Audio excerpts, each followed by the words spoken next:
Shoegaze. Is it a genre of music, or just a group of people who are really attracted to shoes? Shoegaze came and died just as quickly back in the 90s. It's a sound and a vibe that sparked a whole debate when it emerged in small venues in the UK. And yet somehow, it's still going strong several decades later. Lads, gather around because today we're exploring the dreamy world of shoegaze, where it came from, how it nearly disappeared, and we're going to answer the age-old question: what even is shoegaze anyway?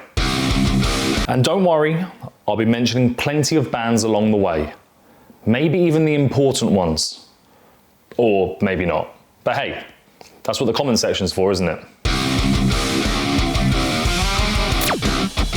For the last few videos, I've been talking about hardcore punk quite a bit, a genre birthed by the Yanks and developed by the Yanks. So today I wanted to yap about something a little closer to home, a genre conceived by good old Blighty. But to really understand how shoegaze came to be, we need to go all the way back to the 1980s. So it's the late 80s.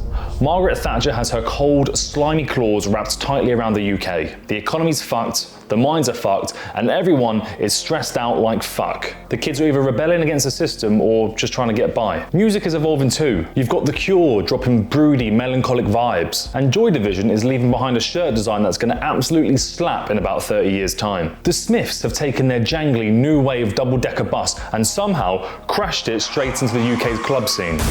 But in the small, sweaty venues, something different is bubbling under the surface. There's a new sound. It doesn't demand your attention. It pulls you in and washes over you. You start to feel weightless. The guitars don't just play chords. They shimmer and bend, and buried deep in the sound are the vocals, ethereal and full of echo. It's not about catchy hooks and sing-alongs. It's all about atmosphere. And let's talk about the real stars of the show, the pedals. Shoegaze musicians weren't just playing guitars. They were practically conducting an orchestra of effects. Reverb, delay, distortion, layered together until a single chord sounded like it was being stretched across the cosmos. They were so locked into their pedal boards, tweaking knobs and stacking effects, that the performances looked, well, a little different from your typical rock show. But we'll get into that a little bit later. Before shoegaze fully took shape, there were already bands pushing the boundaries, experimenting, distorting and drowning everything in reverb. And to understand how this movement really started, we need to rewind a little bit more to the early 80s, where the seeds of shoegaze were first planted. Now, every superhero needs a good origin story, and shoegaze is no different, except it's not a superhero, it's a genre of music, and instead of superpowers, they have a chronic fear of making eye contact. But before shoegaze fully took shape, there were bands out there already pushing boundaries, experimenting, distorting, drowning everything in reverb, basically making their guitars sound like they're being played from the bottom of the ocean. And the earliest culprits of this sound were the Jesus and Mary chain. Now imagine taking a 1960s pop song and absolutely obliterating it with walls of feedback and distortion. That's what their 1985 album Psycho Candy did. It was melodic, but buried under so much noise that it sounded like someone tried to record the Beach Boys with a tree surgeon in the booth. This wasn't shoegaze yet, but it planted the seed, proving that distortion wasn't just something to ignore, and it could be something special. Meanwhile, Cocteau Twins were off on their own dream world, making music so ethereal, it felt like you were floating up to the pearly gates. Elizabeth Fraser's vocals were an instrument in their own right. She didn't just sing the words, she stretched, twisted and warped syllables into something unrecognizable, to the point where sometimes you didn't really know what she was saying. That could be because she's Scottish though. Her voice was pure feeling, soaring over shimmering guitars. It was delicate yet powerful. If the Jesus and Mary chain were about aggression buried under beauty, Cocteau Twins were the opposite. Beauty so untouchable, it felt unreal. Then there was Spacemen 3, who took psychedelic rock, stripped it down to its raw essence, and repeated the same chords until it no longer sounded like a note, but a constant drone in the back of your head. Their motto was literally taking drugs to make music to take drugs to, which, yeah, pretty much sums them up. All these bands, and a few others lurking in the underground, were building the pieces of what would become shoegaze. But it would take one band in particular to fully bring it together. That band was My Bloody Valentine, a group that started off making jangly indie pop before stumbling upon a sound that would change alternative music forever. And it all began when they discovered a little technique called glide guitar. At this point, all the elements of shoegaze were floating around. The hazy guitars, the drowned out vocals, and the absolute obsession with reverb. But someone had to come in and put it all together, and that someone was My Bloody Valentine. MBV had been knocking about for a while, making noisy indie tracks, but in 1988 they dropped You Made Me Realize, and suddenly everything changed. It was loud, hypnotic, and introduced Kevin Shields' now legendary glide guitar technique, where he wobbled the whammy bar ever so slightly, you know, that stick thing on your plastic Guitar Hero controller, making the chords sound like they were melting right in front of you. Then came Isn't Anything, an album that felt like a fever dream. It was ugly and beautiful at the same time, somehow comforting yet unsettling too. But the real moment came in 1991 when they released Loveless. And let's be real, there were religions with fewer devoted followers than this album. Shields spent 2 years and nearly bankrupted Creation Records trying to perfect it, layering guitars until they didn't even sound like guitars anymore. Just pure swirling texture. The vocals were buried so deep you'd think they had a run-in with the mob, and yet somehow it worked. Loveless didn't just define shoegaze, it became the gold standard. And MBV weren't the only ones cooking up this swirling mess of sound. Slowdive leaned all the way into the dreaminess. This wasn't music you moshed to, this was music you floated to. Their 1993 album Souvlaki is basically a sonic hug, all shimmering guitars and ghostly vocals, practically begging to be listened to whilst lying flat on the floor, preferably after smoking a bit of the devil's lettuce, if you know what I mean. Ride took the shoegaze sound and gave it a bit more bite. Still dreamy, but with sharper edges. Then there was Lush. They balanced the hazy wall of sound of pop sensibilities, proving that shoegaze could be just as melodic and catchy as it was atmospheric. Chapter House and Pale Saints filled in the gaps, each putting their own spin on this whole reverb-drenched movement. But there was one little problem. Shoegaze bands weren't exactly the most engaging live performers. They weren't thrashing around on stage or pulling off flashy solos. Instead, they spent most of their time staring straight down at their feet, specifically at their pedal boards. Because when your entire sound depends on a dozen different reverb, delay and distortion pedals, you've got to make sure you're stepping on the right ones. Music journalists, being the smug fucks that they are, took one look at this and went, yeah, these lot are proper obsessed with their shoes. And just like that, shoegaze was born. For a brief moment, shoegaze felt unstoppable. It was music you didn't just listen to, you disappeared into it. But while shoegaze bands were busy crafting lush landscapes and constructing walls of sound, the UK music scene was shifting beneath them. A new wave of bands were coming up, and their music wasn't dreamy, introspective, or drowning in reverb. It was loud, it was rowdy, and it had zero interest in staring at the floor. Shoegaze felt like it could be the future of alternative music. Bands were experimenting, sounds were evolving, and reverb pedals were flying off the shelves. But just as shoegaze was settling in, the music industry had other plans. And the two things that would push shoegaze out of the way? Grunge and Britpop. While shoegaze was thriving in the UK, grunge was exploding across the Atlantic. Nirvana's Nevermind in 1991 changed everything overnight, turning alternative rock into the mainstream sound practically by accident. Suddenly, record labels weren't looking for ethereal, dreamy landscapes. They wanted loud, raw, angry music that spoke to the disillusioned youth of the early 90s. Shoegaze was too abstract, too introspective, and too drenched in reverb to fit the new real and raw aesthetic. But grunge wasn't what killed shoegaze. No, that honor belongs to something much closer to home.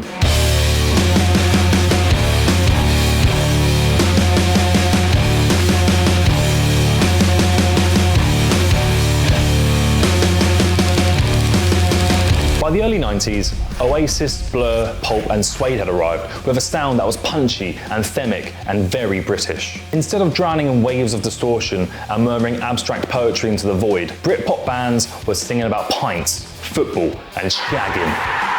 Sometimes all in the same song. It was catchy, it was radio friendly, and most importantly, it was fun. The UK press, who had spent the last few years hyping up shoegaze, suddenly turned on it like a pack of hungry wolves. Seemingly overnight, shoegaze was branded as pretentious, self-indulgent, and maybe worse of all, utter Tory behaviour. The same music magazines that had once praised bands like Slowdive and Lush were now mocking them for staring at their feet and writing music to fall asleep to. And if there's one thing you don't want as a band, it's for your music to be compared to a sleeping aid. The industry took the hint. Labels dropped shoegaze bands left and right, shifting their focus to signing the next big Britpop act. Even bands that survived had to adapt. Lush pivoted toward a more Britpop-influenced sound, and Slowdive rebranded as Mojave 3, ditching shoegaze in favour for a mellow folk rock vibe. And My Bloody Valentine? Well, Kevin Shields disappeared, only to re-emerge over a decade later with no new album and a reputation as the guy who nearly bankrupted Creation Records.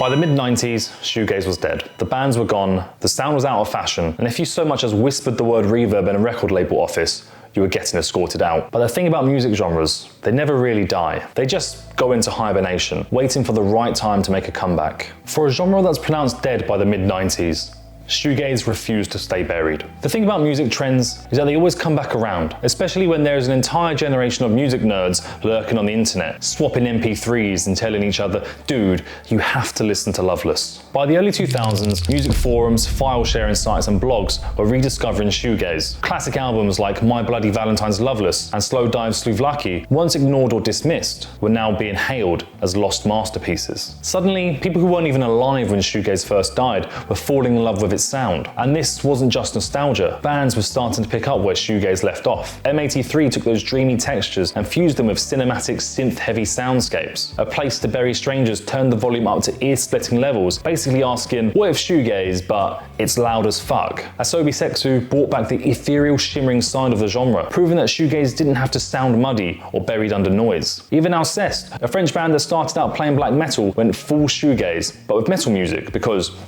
sure, why not? Shoegaze wasn't just coming back, it was mutating. It wasn't stuck in the past anymore, it was bleeding into other genres, influencing bands that weren't even part of the original movement. And as the 2010s rolled around, the genre's DNA was everywhere. Indie and alternative bands started pulling from its hazy, reverb-soaked aesthetic, while mixing it with modern production. Beach House borrowed the atmosphere and blended it with lush, synth-driven dream pop. Dive and Wild Nothing brought shoegaze textures into the indie rock world, making it more accessible to a new generation. Feeble Little Horse arrived much later, but embodied the DIY, lo-fi experimental spirit of the revival era. Their sound takes classic shoegaze haze and smashes it together with noisy indie rock, jagged riffs, and chaotic bursts of distortion. It's raw, it's unpredictable, and it feels like a perfect modern update to shoegaze's underground roots. Even metal and hardcore bands were taking notes, but we'll get into that soon. And then something no one expected happened. The same bands that got absolutely rinsed by the press in the 90s started coming back. My Bloody Valentine finally returned in 2013 with MBV, proving for one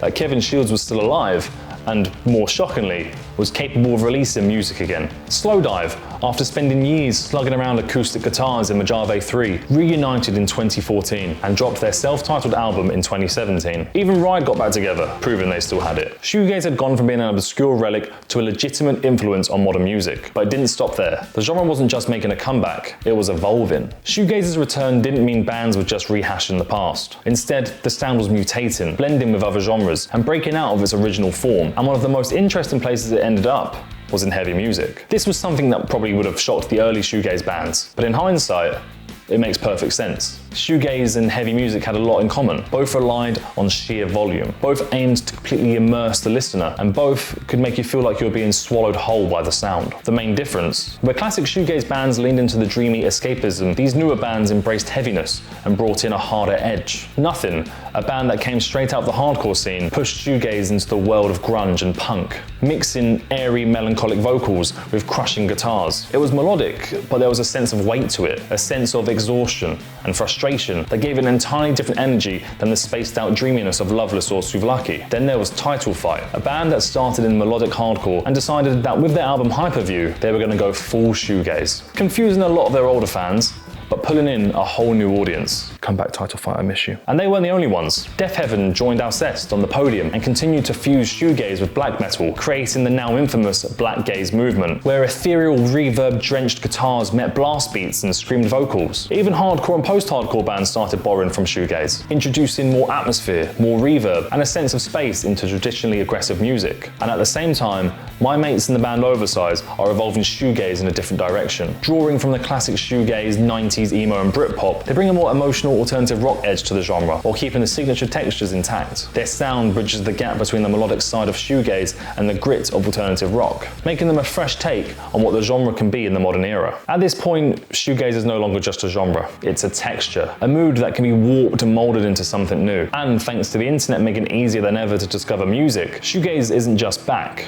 it's thriving in ways no one could have predicted. Shoegaze should have been a passing trend, another early 90s experiment that got left behind when the music industry moved on. But somehow, against all odds, it survived. Not only that, it came back stronger and spread into places no one expected. Its fingerprints are everywhere. You can hear it in indie, in metal, in post-punk, in electronic music. The very same sound that was once mocked for being boring and pretentious is now a defining influence in alternative music. Bands that weren't even born when Loveless came out are now using it as a blueprint to build something new. And maybe that's why shoegaze stuck around. It was never about chart success or radio hits.